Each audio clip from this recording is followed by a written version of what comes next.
Hi guys, അപ്പോൾ നിങ്ങൾ ചിലർക്കെങ്കിലും HR ആവണം, HR ഡയറക്ടർ ആവണം എന്നൊക്കെ ഒരു ആഗ്രഹം ഉണ്ടാകും. അപ്പോൾ അതിനുവേണ്ടി നമ്മൾ ചെയ്യുന്നൊരു കോഴ്സാണ് HR സ്പെഷ്യലിസ്റ്റ്. അതായത് ഒരു സ്ഥാപനത്തിൽ വർക്ക് ചെയ്യുന്ന കുറേ ആൾക്കാരുണ്ടാകും, അതായത് എംപ്ലോയീസ് ഉണ്ടാകും. അവരൊക്കെ മാനേജ് ചെയ്യാൻ വേണ്ടിയിട്ട് ഒരു സ്പെഷ്യൽ ആയിട്ടുള്ള ഡിപ്പാർട്ട്മെൻറ്റ് നമുക്ക് ആവശ്യമുണ്ട്. ആ ഡിപ്പാർട്ട്മെൻറ്റിനെ പറയുന്ന പേരാണ് HR സ്പെഷ്യലിസ്റ്റ്. അതായത് ഒരു HR ഡിപ്പാർട്ട്മെൻറ്റിൽ കുറേ സബ് ഡിപ്പാർട്ട്മെൻറ്റ്സ് ഉണ്ടായിരിക്കും. അതിലേക്ക് നമുക്ക് ജോബ് കിട്ടണമെങ്കിൽ ഈ HR സ്പെഷ്യലിസ്റ്റ് എന്നുള്ള കോഴ്സ് നമ്മൾ പഠിക്കണം.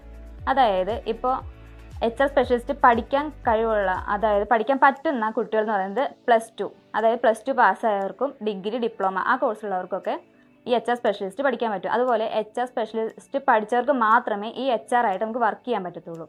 അതുപോലെ തന്നെ ഇതിൻ്റെ കോഴ്സ് സർട്ടിഫിക്കറ്റ് എന്ന് പറയുന്നത് ഒന്ന് society for human resource management, ആ ഒരു സർട്ടിഫിക്കറ്റും പിന്നെ നമ്മുടെ അവാർഡ് നൽകുന്ന അവാർഡുടെ സർട്ടിഫിക്കറ്റും കിട്ടും. പിന്നെ അതുകൂടാതെ നമ്മുടെ ജോബ് റോൾ എന്ന് പറയുന്നത് അതിനു മുമ്പ് വേറൊരു കാര്യമുണ്ട്. അതായത് നമ്മുടെ HR മെയിൻ ഡ്യൂട്ടി എന്ന് പറയുന്നത് ഒന്ന് ഇൻ്റർവ്യൂ കണ്ടക്ട് ചെയ്യലും അതുപോലെ തന്നെ റെസ്യൂം റിവ്യൂ ചെയ്ത് അതിൻ്റെ ഫീഡ്ബാക്ക് എല്ലാം നോക്കുന്നതാണ് നമ്മുടെ മെയിൻ ആയിട്ടുള്ള ഡ്യൂട്ടി എന്ന് പറയുന്നത്. അതുപോലെ തന്നെ പിന്നെ നമ്മുടെ ജോബ് റോൾ വരുന്നത് HR manager, HR director, human resource officer, അതുപോലെ തന്നെ അഡ്മിനിസ്ട്രേറ്റർ, അങ്ങനെ നമുക്ക് നിരവധി ഓപ്പർച്യൂണിറ്റീസ്, അതായത് നിരവധി വേക്കൻസികളാണ് നമുക്കിതിൽ വരുന്നത്, ജോബ് റോൾ വരുന്നത്. പിന്നെ നമ്മുടെ തന്നെ ഫീസ് സ്ട്രക്ചർ എന്ന് പറയുന്നത് ടോട്ടൽ ഫീസ് 12,800. അതെന്ന് പറയുമ്പോൾ നമുക്കിപ്പോൾ അവോധ വഴി നമുക്ക് ജോബ് കിട്ടണം എന്ന് നമുക്ക് ഒരു തീരുമാനം ഉണ്ടെങ്കിൽ, അവോധ തന്നെ നിങ്ങൾക്ക് ജോബ് സെറ്റാക്കി തരണം എന്നുണ്ടെങ്കിൽ മാത്രം ഈ 12,800 ആവത്തുള്ളൂ. കാരണം നമ്മളൊരു രജിസ്ട്രേഷൻ ഫീ ആയിട്ട് മേടിക്കുന്നത് 2,800.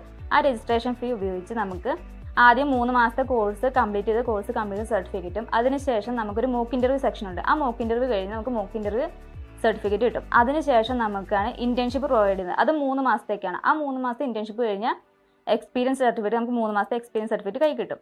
അതിനുശേഷം പ്ലേസ്മെൻറ്റ്, അതായത് പ്ലേസ്മെൻറ്റ് അവോർഡ്, നേരത്തെ പറഞ്ഞ പോലെ തന്നെ അവോർഡ് വഴി നമുക്ക് പ്ലേസ്മെൻറ്റ് കിട്ടണമെങ്കിൽ മാത്രം നമുക്ക് പ്ലേസ്മെൻറ്റ് കിട്ടിക്കഴിഞ്ഞ് ആദ്യത്തെ 2 മാസത്തെ സാലറിയിൽ നിന്ന് 5,000 വീതം നമ്മുടെ അക്കൗണ്ട് ക്ലോസ് ചെയ്യും. അങ്ങനെ നമുക്ക് 12,800 ആക്കും.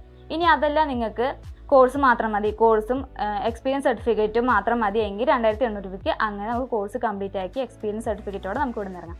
അവോർഡ് വഴി നമുക്ക് ബാക്കി പേയ്മെൻറ്റ് നമുക്ക് ചെയ്യേണ്ട ആവശ്യമില്ല.